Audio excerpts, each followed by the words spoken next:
ধোয়ার বাল করে সবে যাই গেছে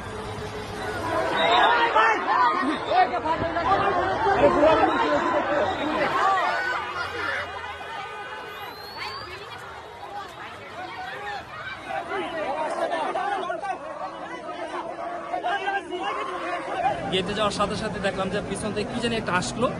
মানে একটা আওয়াজ হলো আর পড়ে গেল, আর আগুন, শুধু আগুন আর ধোয়া বেরোচ্ছে, এটুকু শুধু আগুন আর ধোয়া বেরোচ্ছে। এরপরে আমি আমার বাচ্চাটাকে জাস্ট একটা অটোতে উঠাই দিয়ে আমি ব্যাক করলাম, দৌড়ে আসলাম, আসে দেখলাম যে শুধু আগুন আর ধোয়া উঠতেছে, আর এখানে কিছু বেশ বাচ্চা ছিল আর গার্ডিয়ান ছিল।